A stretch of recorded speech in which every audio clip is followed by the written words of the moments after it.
one I didn't forget, but yeah, it's really like that.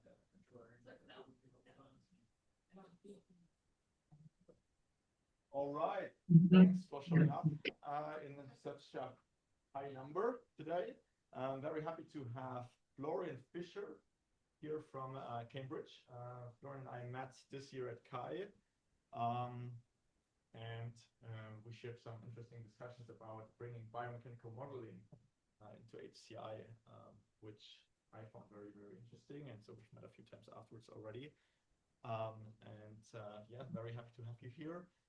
Like me, Florian is originally from Germany, but has been in Cambridge now for over 1 year, 1.5 years, working with Ola in the engineering department. And I'll give you the word to give us a bit more information about you and your work. Thanks.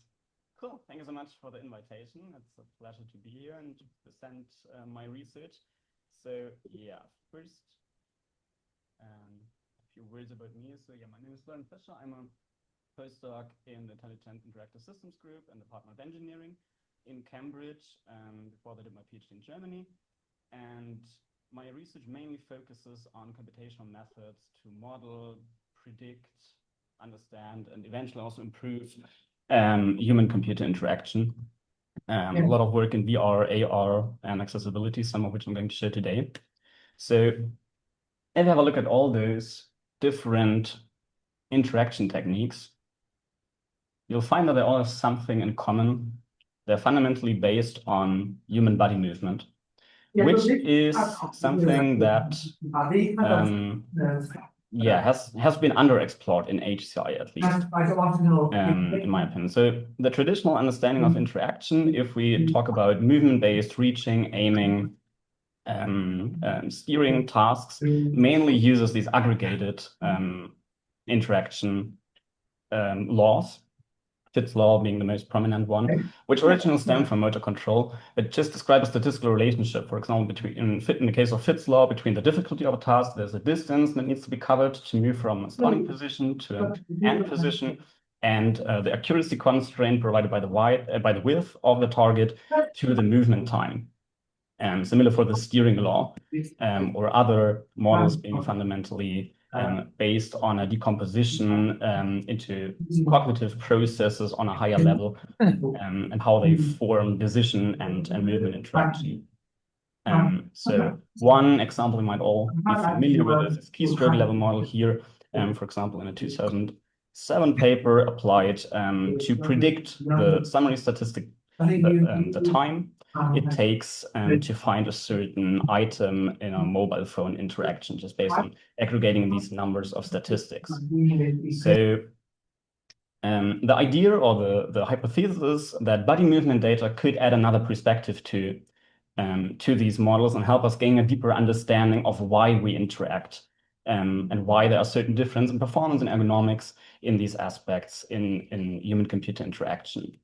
So body movement data, as we know, conveys a lot of meaningful information about the user's intent, also about the uncertainty when we talk about selecting between different options, also the tittering, and in general, the well-being that can be inferred. So what I found really interesting is, for example, this kind of research, which has shown that Parkinson diseases can be predicted in early stages, when most patients are not aware of any other symptoms, just based on the changes in the walking gait.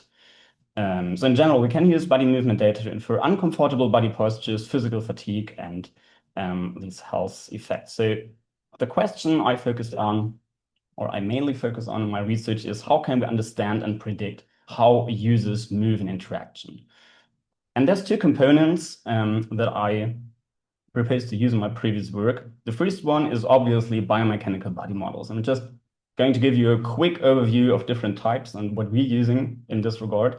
So there are a lot of biomechanical models, differing in their model complexity, starting from very simple linked segment models or point mass models of the arm, just as a kind of spring mass damper system or pendulum, to more advanced models that also model the subtleties of, let's say, the shoulder, the hip, the ankle, the most complex joints of the human body. They also differ in their scope. So we have kinematic models, which basically predict the position or the changes in position and velocity for different body types. And then we can go down these levels to dynamic models or even to a muscle level or neural muscle signals that eventually drive and generate these motions. So what we're using, or what I'm using in most of the work I'm going to present today, is the mobile arms model, which is the state-of-the-art model of the upper extremity. So it's a muscle-actuated model of the shoulder, the elbow, and the wrist. Could also include the torso, but in previous work, we have mostly fixed it to reduce the number of degrees of freedom. It fully includes bones, muscles, tendons, ligaments, and if we're only interested in the upper and lower arm, with fixing the finger muscles, which are not required for basic pointing or reaching movements, we end up with 26 muscle compartments, 50 if we include the hand, that can be controlled or that can be modeled in terms of how they affect human body movement, consequentially interaction. So there are basically two types of simulation. We can use inverse simulation, which is quite common also in biomechanical analysis, and that's where these models originally stem from. So the idea is we have market data, which is mapped to the positions, velocities of the human body model. And this can be traced back then to which forces must have been applied to the joints, which muscles, if we do a state optimization or computed muscle control analysis, which muscles could have driven that. So inferring from the data we get from users, which internal body activation, body states could have driven or generated those movements. What I'm more interested in, what this talk today will be about, is the inverse idea, which is called forward simulation. So here we start from a lower level. So we define a muscle control signal that actively drives these muscles and consequentially results in joint movements and interaction with the environment the users are in. So the second component or the question is, how do we generate these muscle controls? How do we drive these models? That's the computational modeling part. And here I started with that during my PhD. We investigated the framework of optimal feedback control as a theory for these motor control signals and how they're generated. So optimal feedback control is basically a mathematical framework for time continuous and sequential control problems. It had also been proposed as a theory of how humans control their body. And the idea of this optimal feedback control framework for human-computer interaction is that we consider the human body and the external system, the plants, as a single system dynamics. So we have a system to be controlled, which consists of the human body and the dynamics that describe movement of, let's say, the arm, the wrist, the hand, and the fingers. Then we have the input device dynamics, in case we're using a controller or a mouse device. And then, of course, the interface dynamics of the virtual objects we aim to interact with, aggregated into a single dynamical system as the one component, and then the human controller as the second component. So using methods from optimal feedback control theory, the idea is to derive a control strategy for the human controller that generates muscle signals at sequential time steps. These muscle signals will then, when applied in a forward simulation to the human computer system dynamics, predict how these affect the human body movement and the dynamics of the physical and virtual objects we're interacting with. Then that's the main aspect of this feedback control. We assume that there's a direct loop with perceptual feedback, could be visual feedback, proprioceptive feedback, auditory feedback to the user, which may compare it to the internal model of what they predict the environment of what they think the environment might behave like. And this expected and perceptual feedback is then used to form an internal estimate of the current state the human computer system dynamics are in, which is then used to deploy the next control signal, resulting in a closed and basically real-time interaction loop, which can be run at arbitrary frequencies to predict this closed loop dynamics between the human brain, the human controller, and this body movement-driven interaction dynamics. So in summary, the main idea is 3 assumptions. First, users continuously control a given system through their body movements. They can also continuously observe the effects these movements have on the environment. And finally, the controls are chosen to optimize task-relevant objectives, which essentially leads us to a constrained control problem. So that's, of course, the tricky part. We need to figure out what are these costs, what is the rationale, the objectives that humans aim for when designing how to control their body in a given environment for a given task. We started with a very simple system and also quite simple costs for the problem of one-dimensional mouse pointing. So there was a cost function basically incentivizing to reduce the amount of muscle effort and the remaining distance and velocity at the target point at which the model should arrive and then click in this simple one-dimensional mouse pointing clicking task. And we were able to show, even though this was never explicitly enforced by any other constraints rather than those emerging from those quite simple dynamics and objective functions, that result in movement profiles, both on average, but also the variability we get between different runs of different users matches those of real user data for the same task that was collected. For example, we observe these slight overshootings when the target width is large enough. We have these clearly bell-shaped velocity profiles. So all movement irregularities we know from analysis of human pointing or reaching movements. But the idea was, how can we combine this framework of how users computationally decide how to generate, how to interact with the environment with these biomechanical models of how human body movement is generated and affected by external objects. So combining these into biomechanical user simulations. So we took this mobile arms model with a fixed torso, wrist and fingers, but with the muscles and joints in the shoulder, elbow, and upper and lower arm. And we added to obtain this feedback loop, visual and proprioceptive feedback. So basically added that simple eye, which is just a camera view of the simulated environment that is returned to the simulated user, to the biomechanical agent, in addition to the proprioceptive feedback they gain from their body. So the observation vector the simulated user gets at every time step is just the RGBD array plus the current state of the joints and the muscles. And the task is then to learn a motor control policy via reinforcement learning. So we started with basic polycyclic gradient method, PPO, which on a higher level works as follows. So the idea is, what we as designers need to do: first, define the task-specific rewards. So what are the goals of the users for that specific task?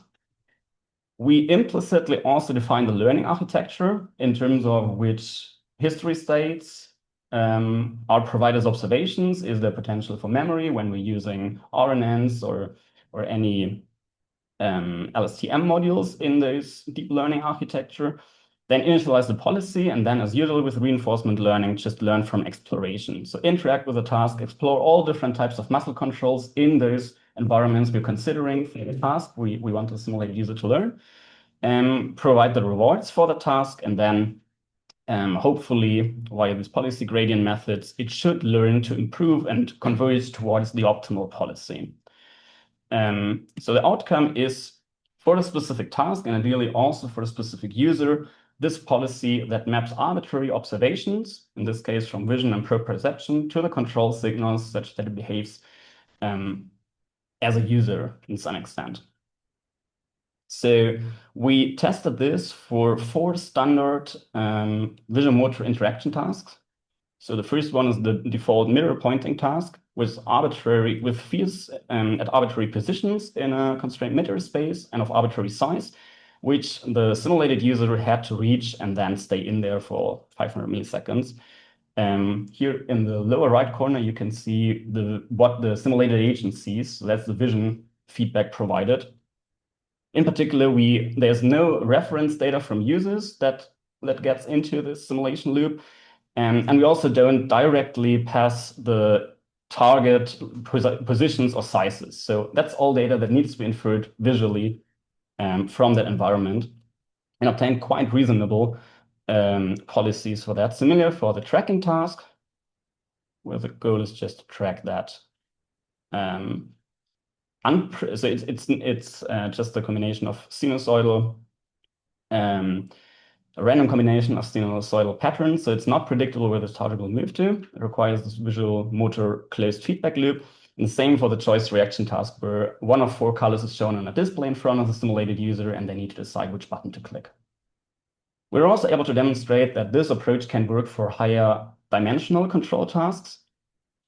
For example, here, the task of using a joystick on a gamepad to steer a remotely controlled car into the parking lot and placing it inside there. So just a parking task, which is already 6th level of 6th order, since we need to activate the muscles, which then generate body movement, and the joystick controls the acceleration of this car. So quite sophisticated, but just with this end-to-end reward-specific learning approach, it's possible to, again, generate reasonable trajectories and user behavior out of that. And even more important, these predictions, again, follow established movement laws, which is not trivial since this was not incorporated directly encoded into the learning structure. For example, we observed Fitts law for pointing tasks. We observed, again, these effects of target size on the end effector movement, overshoot, undershoot, this higher peak velocities as the target size increases. So that's all things we could simulate and predict from these user simulations without always requiring the full user study, but I'm going to say a bit more about that at the end of the talk. So this was our initial framework called Use in the Box, which aims to provide a modular structure. So you could choose a musculoskeletal model, you could choose one or multiple perception modules, and design the interactive task environment. That is all the objects that are around that the agent should be able to interact with, and of course also the reward for this task we're interested in, and then via reinforcement learning train that policy that generates the interactive simulation behavior. So as a follow-up project, we were more interested in these tasks since the initial demonstration mainly considered, well, on standard HCI tasks, but it was clearly toy examples. So the question was, is there also an opportunity to integrate those user simulations into the design of VR, which the views on the box, if we would use it out of the box, clearly results in a problem. Because if you think of a game, movement-based game like Fruit Ninja or Whack-A-Mole or Beat Saber, any of those where you need to hit targets, cut fruits, whatever, just reach to different positions, those visuals, which are important for how we perceive and interact with environments, would clearly be tedious to re-implement in those physics engine used for simulating the simulated user. So we'll probably just have a few basic spheres which do not really resemble the game flow or the game dynamics of the real environment, which is a clear gap to the real interaction if you consider a real user with a VR headset, VR controller playing that VR application. So the idea was, with Sim2VR, to introduce a system that closes this gap by ensuring that the simulated user can see and control exactly the same VR environment as a real user. So these interaction loops between the user and the VR application are aligned between the real user and the simulated user, which essentially, I'm not going to talk about the details here, but essentially established a very similar closed interaction loop to the one I've shown before. In this case, the simulated user again selects muscle control signals to generate body movement. We then have these virtual controllers, virtual headset, which provide simulated sensor input to the VR application, which is agnostic of the type or the origin of these inputs. So it has the same format as what is sensed by the real VR controllers or real VR headset. So the VR application uses this sensor input in a continuous time loop, as usual, updates the game physics, the game logic. The only thing we need here to train those agents in the VR environment is that we also need to provide some reward signal to incentivize what the desired or human-like whatever behavior is. This for games could be just the high scores if there are some, or a success point whenever one of the targets is hit, for example. So yeah, we also use a VR application to render the scene and then send this rendered image along with the reward back to the simulated user, which establishes this perceptual motor interaction loop. So this also runs synchronized with an arbitrary VR application in real time and can be used to train and analyze those human movements. So to test and validate this, we implemented this whack-a-mole classic game. So in front of the user, there's this plane, and there arbitrarily appear one or multiple targets which need to be hit with that hammer as soon as possible to destroy them and get points for that. And designers, in this case, might be interested in testing or analyzing the effects of different design parameters. For example, what effect does it have if this target area is shifted to a higher position, to a lower position? Or also the difficulty condition. Should there only be maximum one target shown simultaneously? Can we have 3, 5, whatever targets? So we had different height and difficulty conditions. And then use the same approach as before, reinforcement learning with a biomechanical model to train the simulated user to learn to play these games at different levels.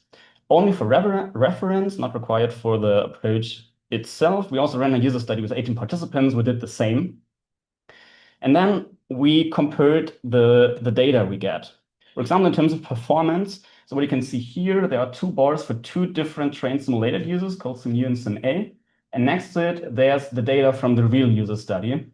And we analyzed the number of successfully hit and the number of missed targets for each of those difficulty conditions.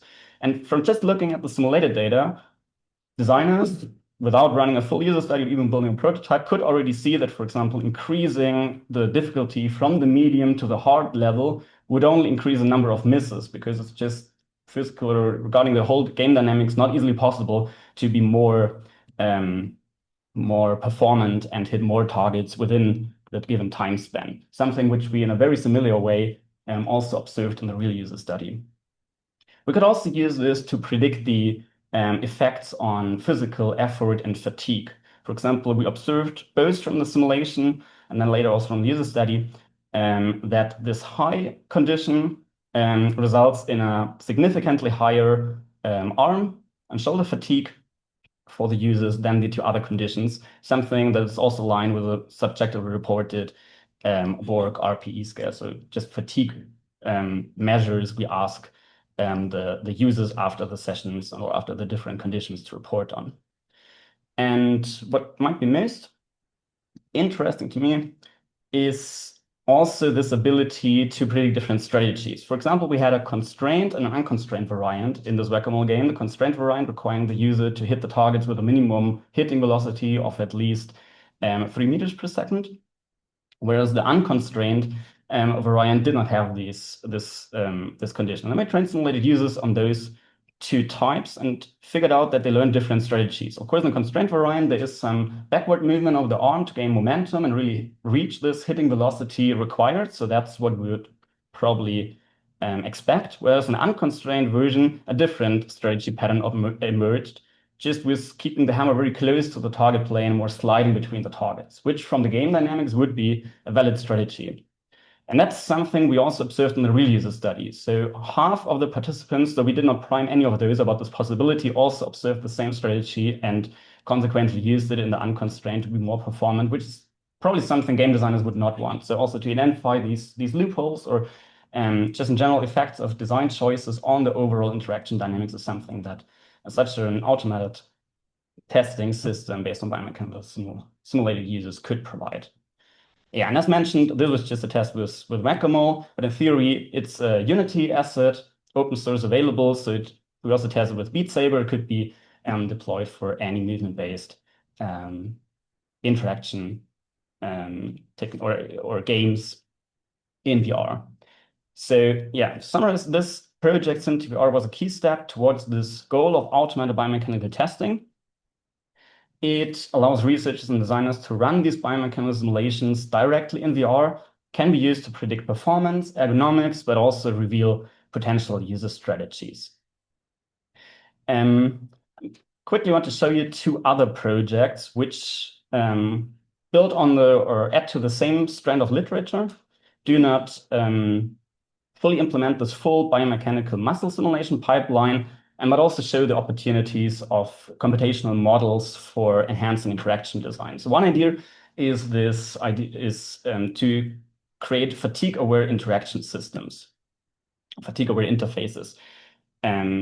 So interfaces that can estimate or predict, observe the fatigue of the users in real time, then accordingly account for that and adapt to reduce fatigue over time. So the state of the art in UI design for this is mainly self-reported metrics, as the Borg RPE score shown before, or static pose assessments. So we have these basic rules of which poses are more or less comfortable, which give scores, which you can combine to generate those rules of thumb or heuristics for fatigue reducing or ergonomic interfaces.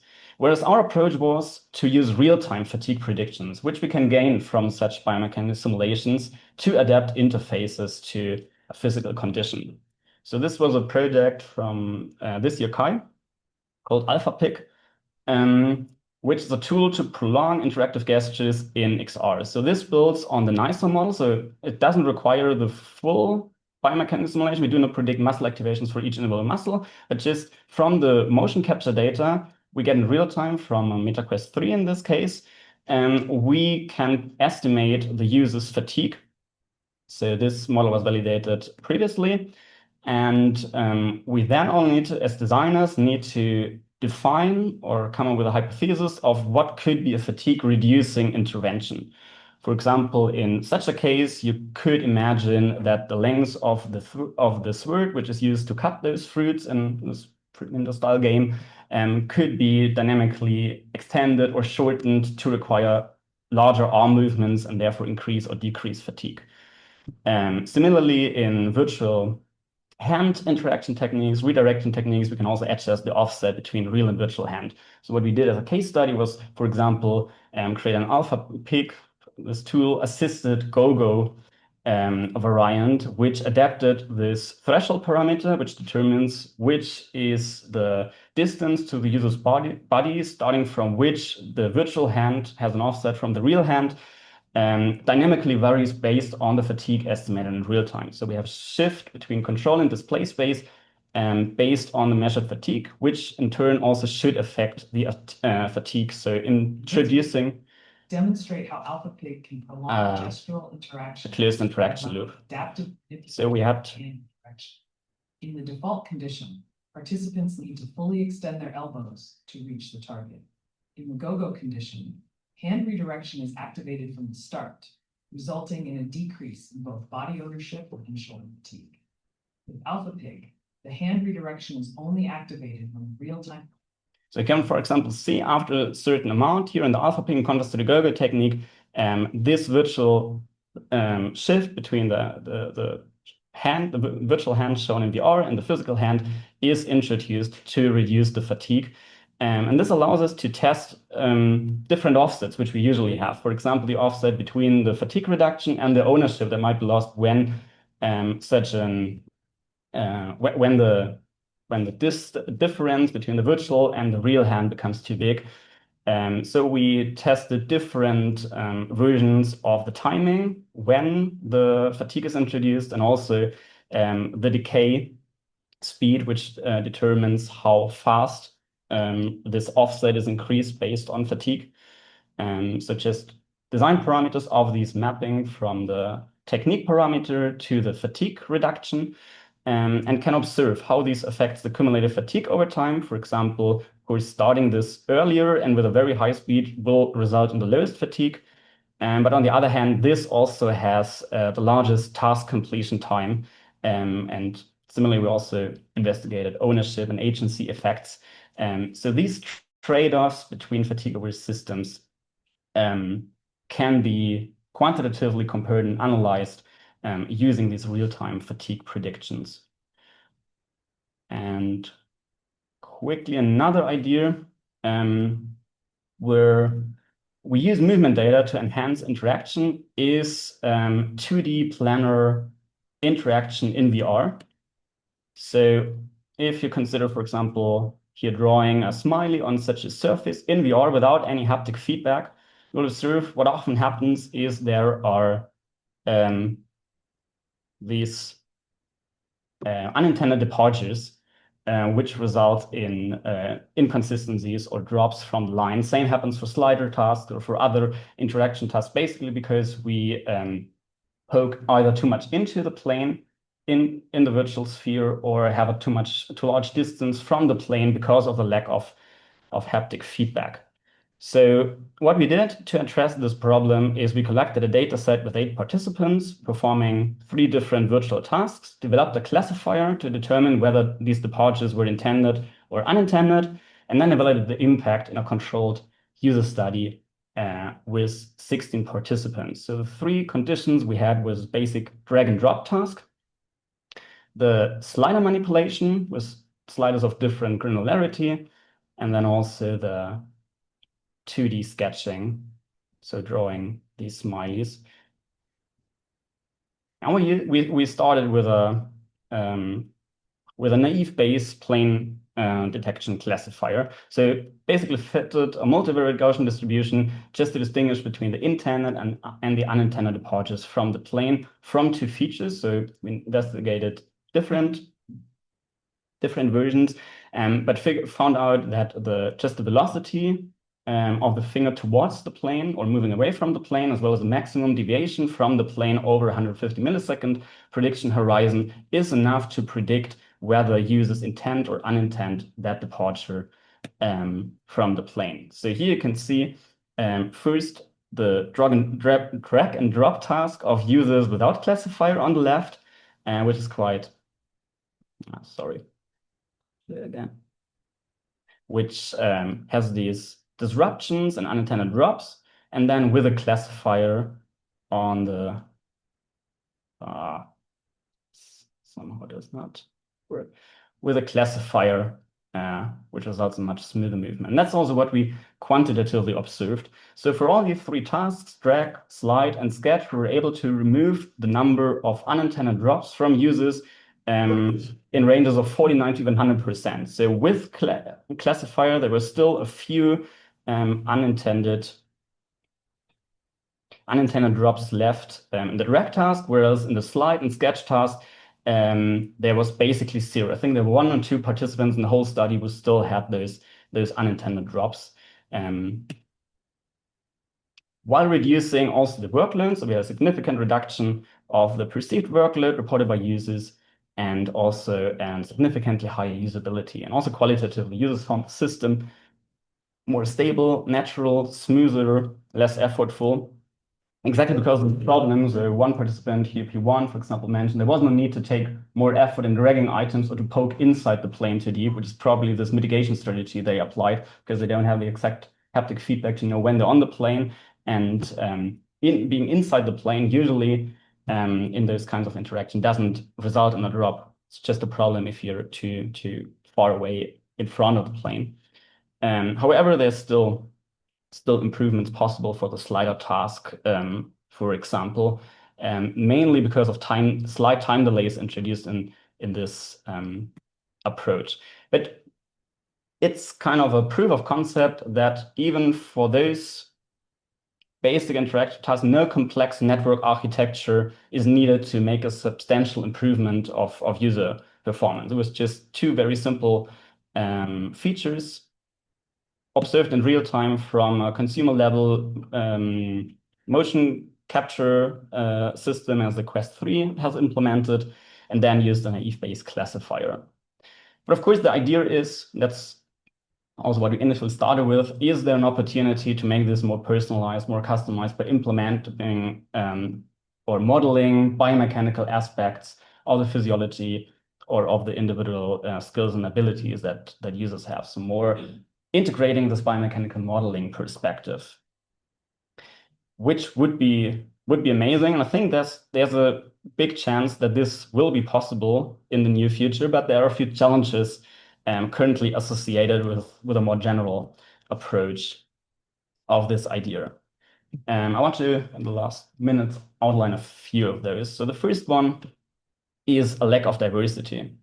If we consider the arm as one of the main tools or mediators for those movement-based interactions, we observe that users, that's from, I think, a few years ago, US population, females and males, we have a very broad spectrum of different arm lengths, whereas the biomechanical model that we use, and basically all biomechanical models currently available, only focus on a very simple or on only one on a single arm length, which once it was invented 20 years ago, was the 50% male quintile, of course, of the US population. So that's the one basically everyone is working with.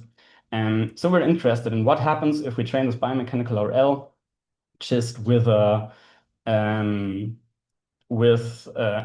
single arm length, train a policy for the pointing or for the choice direction task, and then afterwards modify the model to account for different user types, and observe that this only has a quite high sensitivity. So it works for deviations of up to 1, maybe 2 centimeters, but if there's significant difference in that, then the policies will completely fail and we cannot gain any reasonable results anymore. So that's currently under submission. We're working on a more generalized approach for these different body types, but in general, having personalized models that are validated or produce realistic and reliable movements is clearly one of the challenges that has not been fully solved in that regard. The second one, when it's about biomechanical RL, is reward function design. So yeah, since we're not relying on user data as reference, it's really about the design of the reward function, because this incentivizes what is considered optimal and what the agent should behave, whether that is to be human-like, superhuman, biomechanical plausible, whatever. But we have quite much power with defining that. And consequently, it also requires a lot of expertise in finding an appropriate reward function for a task we're considering. So for example, that's the one we used for this remote control parking task I've shown before. Which has some, not too many, but some terms in it which may not be trivial to find, or at least there was no clear guidance on how to come up with them. Same holds for other approaches from related work. These two are, for example, from the middle one is from a dexterous hand manipulation task, where it's about taking an object, a physical object on a plane, grasping it, lifting it, and then placing it in another position. So there are differences between the orientations, the distances, some of them exponentially transformed are included in the reward function, then extra bonus terms for lifting those objects. It's just a trial and error approach often. Same here for the locomotion task, with a life bonus whenever the agent, the simulated user, does not fall or keeps a certain height level.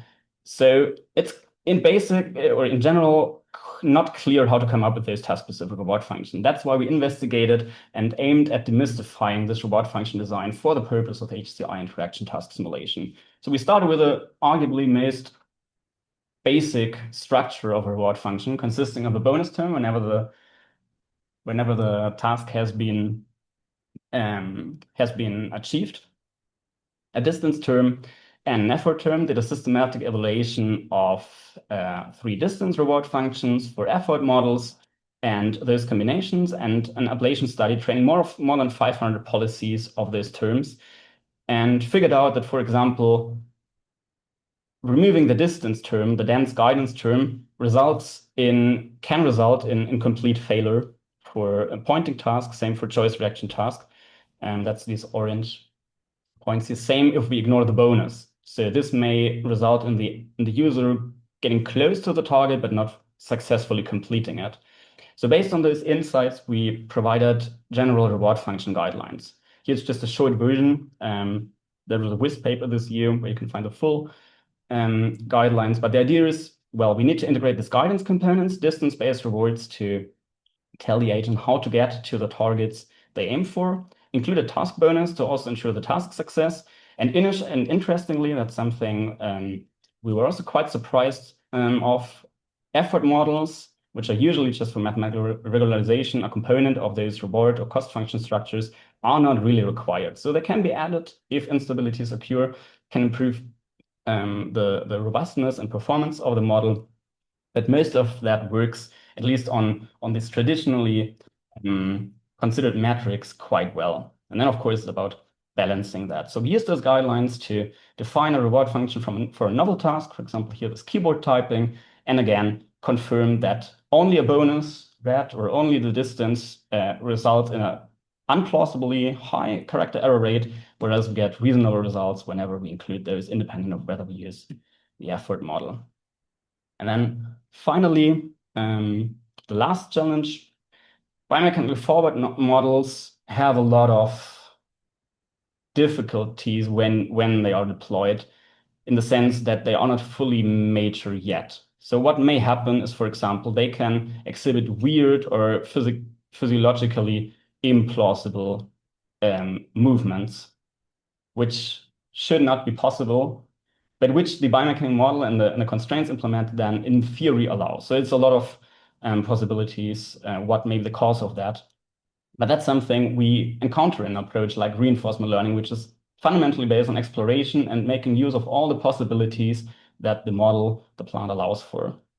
We also observe that the reach envelopes of simulated uses, even though the strategy they learned may look plausible or realistic, do not necessarily need to match those of real users. So for example, here, and that was one initially trained policy for the whack-a-mole task, which looked quite good. But if you look closer, you'll see that the agent considerably ignores all the targets on the left plane, but only aims to the middle and the right ones, which is not optimal. So we later found if the policy would be in a state to reach all those, that results in high reward, would be actually better from the whole design, but it's something that can happen during the learning process. So again, more sophisticated curricula or training approaches to ensure that we also observe the optimum and the desired behavior are necessary. And finally, simulated users might also struggle with small targets, interaction that require high dexterity, which is important when we, for example, aim for modeling mobile typing on very small targets.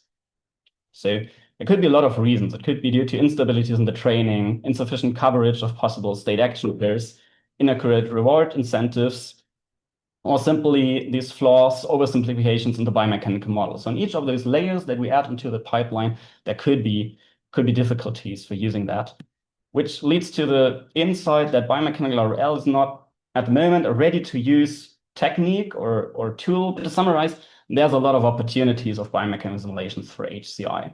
So we could use it to predict the effects of design choices. It helps better quantifying different interaction techniques in terms of performance, ergonomics, subsequently also build better theories and models of how sensory motor interaction actually works and shapes our interaction, or how interaction design can consequently affect our internal models and the resulting movements, which can be used to create more ergonomic and accessible UIs or even automated UIs, and partially replace tedious or potentially harmful user studies. So most interaction is not only based on movement, but there's a way using user simulations, biomechanical models to help understanding those. So this is an overview of the main collaborators for the project I've shown to you. So many thanks to all that helped on those projects. And yeah, I'll close with this slide on the potential of computational user models from researchers, designers, but also other perspectives. So same models are used for rehabilitation, neuroengineering, robotics, and would love to discuss with you what you think this could be used for. So thank you for your attention, and yeah, happy to answer any questions.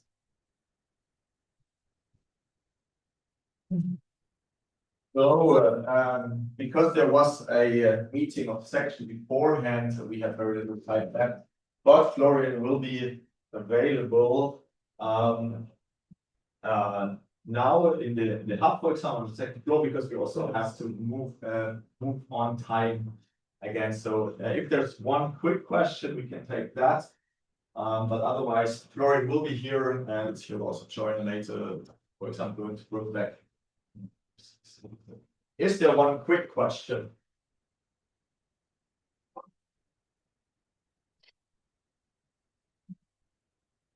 If there are no more questions, let's go to the second floor and the hub. And thanks for joining us.